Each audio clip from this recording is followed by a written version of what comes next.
নমস্কার। উপেন্দ্রকিশোর রচনাবলীর পুরাণের গল্প অধ্যায়ে আজকের গল্প মৌসল পর্ব। তারপর 18 বৎসর চলিয়া গেল। যুধিষ্ঠিরের রাজত্বের 36 বৎসর পূর্ণ হইলে অনেক অদ্ভুত ঘটনা ঘটে। তাহাতে তিনি বুঝিতে পারেন যে শীঘ্রই কোনো বিপদ হইল। যে বিপদ হইল তাহা পাণ্ডবদের নহে, যাদবদের, অর্থাৎ কৃষ্ণ যে বংশে জন্মিয়াছেন তাহাদের। এইরূপ একটা বিপদ যে হইবে তা কৃষ্ণ আগেই জানিতেন, কিন্তু এমনই হওয়া আবশ্যক বুঝিয়া তিনি তাহাতে ব্যস্ত হন নাই। বিপদের কারণ অতি সামান্য। যদুকুলের কয়েকটি বালক একটা লৌহ মুষলের কথা লইয়া মহর্ষি বিশ্বামিত্র, কর্ণ ও নারদকে উপহাস করেন।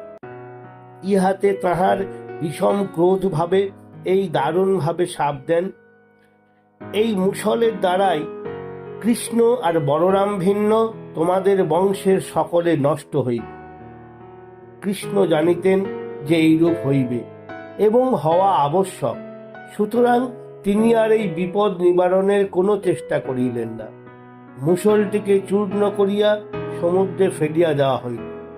যাদব দিগের মধ্যে অনেকে মদ খাইত, পাছে এই সকল লোক মাতাল হইয়া কোনো একটা কিছু বিপদ ঘটায়, এই জন্য তখন হইতেই মদ্যপানও বন্ধ করিয়া দেওয়া হইল। আশা ছিল ইহাতে লোকের চরিত্র ভালো হইবে, কিন্তু ফল হইল ঠিক ইহার বিপরীত। এই সময়ে একদিন যাদবেরা সকলে প্রভাস তীর্থে যায়। তাহারা মনে করিয়াছিল যে সেখানে গিয়া খুব আমোদ প্রমোদ করিবে, সুতরাং তাহার আয়োজন সঙ্গে লইতে ভুলিল না। দুঃখের বিষয় এই যে এত নিষেধ সত্ত্বেও তাহারা সেই আয়োজনের সঙ্গে মদও লইল। সেই মদে যে কি সর্বনাশ হইল তাহার কথা শুনো। প্রভাস তীর্থে গিয়া বলরাম, সাত্যকী, কৃতবর্মা প্রভৃতি সকলে কৃষ্ণের সম্মুখেই সুরাপান করিতে লাগিলেন। ইহার পর তাহারা মাতাল হইয়া ঝগড়া আরম্ভ করিবেন, তাহা বিচিত্র কি। তখন সাত্যকী কৃতবর্মাকে বলিলেন, তুই নির্দয় লোক, ঘুমের ভিতরে লোককে মারিতে গিয়াছি। ইহাতে কৃতবর্মা চটিয়া বলিলেন, তুই তো ভরিশ্রবার মাথা কাটিয়াছি, তোর মতো নির্দয় কি আছে। এইরূপে কথায় কথায় বিবাদ আরম্ভ হইয়া শেষে তাহা বড়ই সাংঘাতিক হইয়া দাঁড়াইল।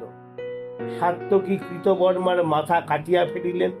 তাহাতে কৃতবর্মার পক্ষের লোকেরা তাহাদের নিজ নিজ থালা হাতেই সাত্যকীকে আক্রমণ করিলেন। তখন কৃষ্ণের পুত্র প্রদ্যুম্ন আসিয়া সাত্যকীর সাহায্য করিতে লাগিলেন। তারপর ক্রমে ঘোরতর যুদ্ধ আরম্ভ হইলে কৃতবর্মার লোকেরা কৃষ্ণের সম্মুখেই সাত্যকী এবং প্রদ্যুম্নকে বধ করিল। তাহাতে কৃষ্ণ নিকটস্থ সরবন হইতে এক মুষ্টি স্বর তুলিয়া লইবা মাত্র তাহা একটি মুদগর হইয়া গেল। সেই মুদগর দিয়া তিনি কৃতবর্মার পক্ষের লোকদিগকে বিনাশ করিলেন। মুনির সাপের কি বিষম তেজ!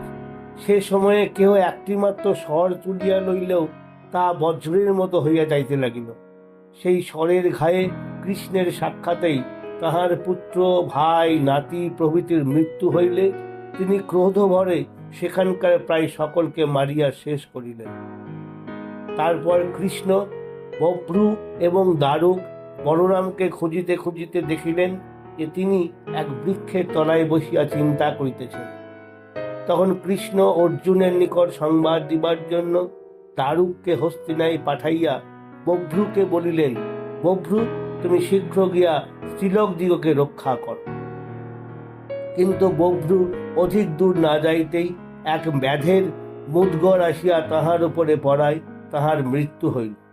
তাহা দেখিয়া কৃষ্ণ বলরামকে সেইখানে তাহার অপেক্ষা করিতে বলিয়া নিজেই স্ত্রীলোক দিগের রক্ষার ব্যবস্থা করিতে গেলেন।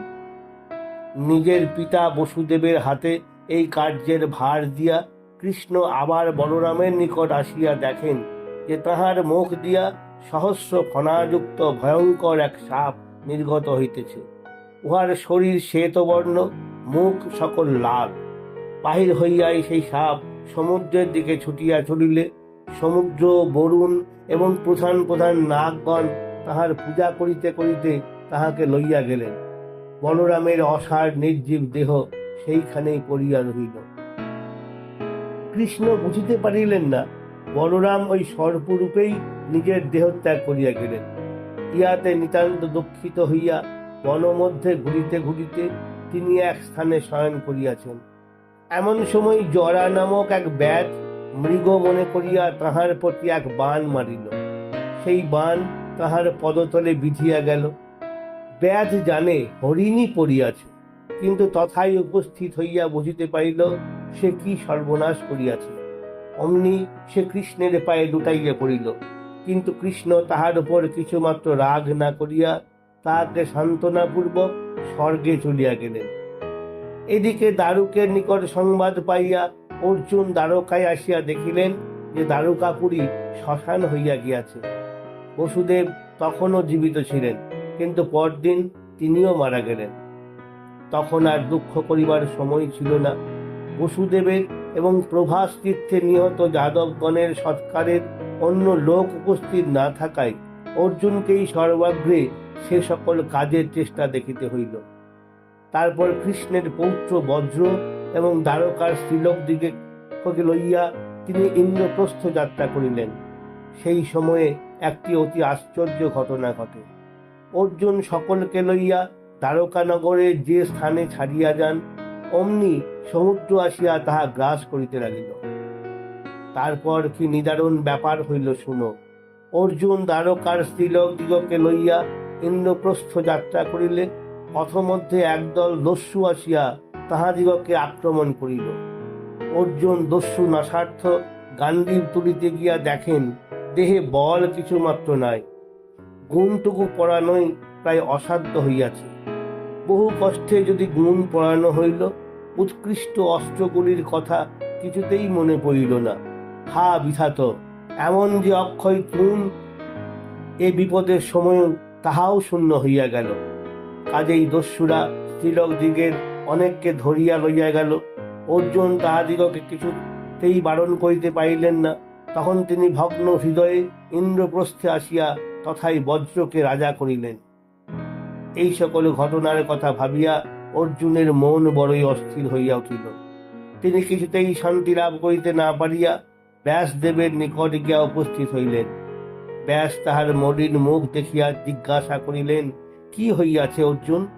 আজ কেন তোমাকে এরূপ চিন্তিত এবং বিষণ্ণ দেখিতেছি? এ কথার উত্তরে অর্জুন তাহাকে কৃষ্ণ, বলরাম এবং অন্যান্য যাদবগণের মৃত্যুর সংবাদ দিয়া বলিলেন, কৃষ্ণের শোকে আবার জীবন ধারণ করাই ভার বোধ হইতেছে, আমি কিছুতেই শান্তি পাইতেছি না। তারপর দ্বারকার নারীগণকে আনয়নকালে একদল দস্যু আমাদেরকে আক্রমণ করে। ওই সময়ে আমার গান্ডীবে গুণ চড়ানো অতীব ক্লেশকর হইল। অক্ষয় তৃণ শূন্য হইয়া গেল। দিব্য অস্ত্র সকল কিছুতেই স্মরণে আসিল না। এই সকল ঘটনার কথা ভাবিয়া আমি নিতান্ত অস্থির হইয়াছি। ভগবান, এখন আমার কি কর্তব্য তাহা বলুন। অর্জুনের কথা শুনিয়া ব্যাস বলিলেন, এই পৃথিবীতে তোমাদের কার্য শেষ হইয়াছে। আমার মতে এখন তোমাদের এ স্থান পরিত্যাগ করাই উচিত। তোমার কাজ শেষ হওয়াতে দিব্য অস্ত্র সকল তোমাকে ছাড়িয়া গিয়াছে, তাই তুমি তাহাদিগকে স্মরণ করিতে পারো না। এখন তোমাদের স্বর্গারোহণের কাল উপস্থিত, সুতরাং তাহারই চেষ্টা দেখো। নমস্কার।